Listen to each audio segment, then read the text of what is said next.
House Judiciary to order.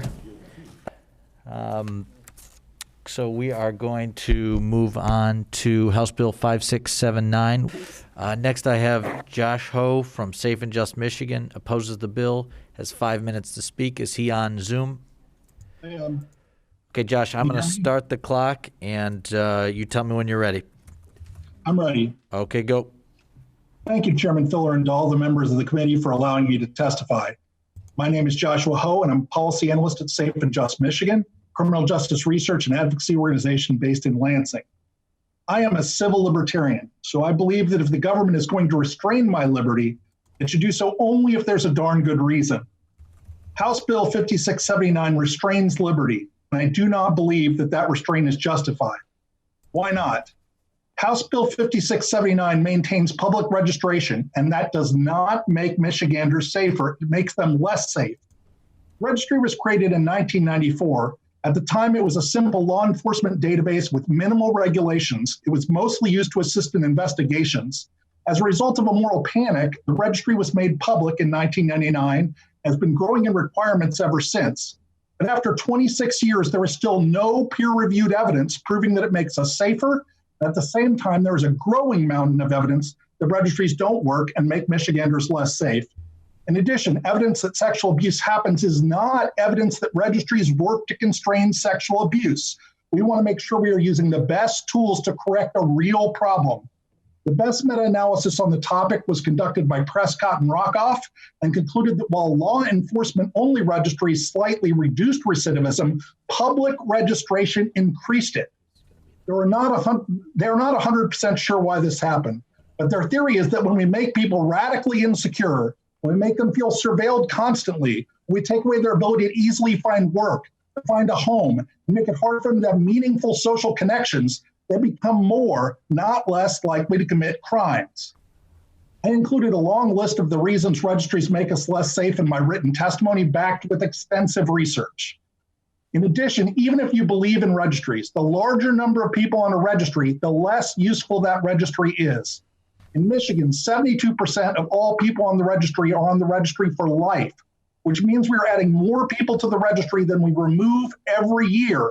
In other words, it continues to grow and cannot shrink. Tinkering around the margins will not fix this problem. We need real and fundamental reforms. In addition, for the over 44,000 people forced to comply, the registry makes them decidedly less safe. We are citizens, we vote, and as you are noticing during these hearings, we are increasingly politically active. Just 2 months ago, I was attacked in a phishing scam that was only possible because my information is public and on the registry.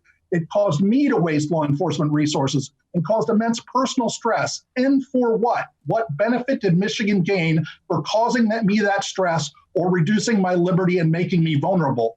And that is just one fairly mild version of the problems registration can cause.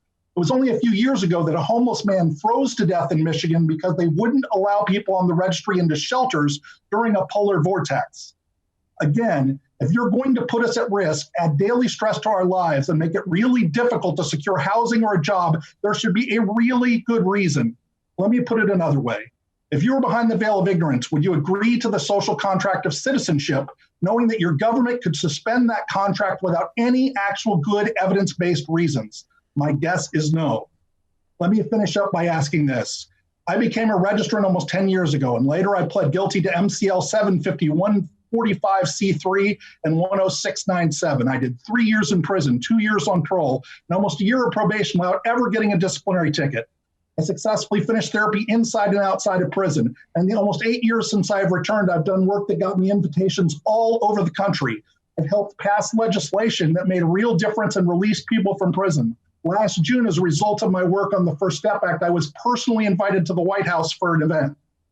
But forget that as me. Pretend that these were the accomplishments of any one of the over 44,000 people on the registry, because every single person on the registry has a story, and every single person on the registry is more than the worst moment in their lives. Tens of thousands of them have overcome incredible odds to maintain work, keep their families together, and make a positive difference in their communities. Shouldn't all of their accomplishments matter? Shouldn't someone on the registry at least be able to make the case that they have changed and share the evidence with a judge? Or even better, shouldn't people who stay crime-free be allowed the opportunity to presumptively graduate from a registry that we know doesn't work? Unfortunately, for the vast majority of these people, the registry is for life, no matter what.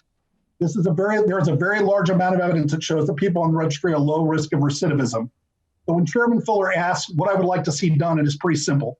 I want there to be a presumptive graduation mechanism for anyone who remains crime-free after 10 years.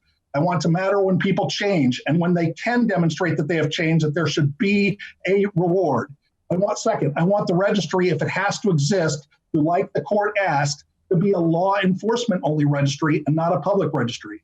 Third, I want the registry, if it has to exist, to only keep registration requirements for which there is evidence to support their continued existence.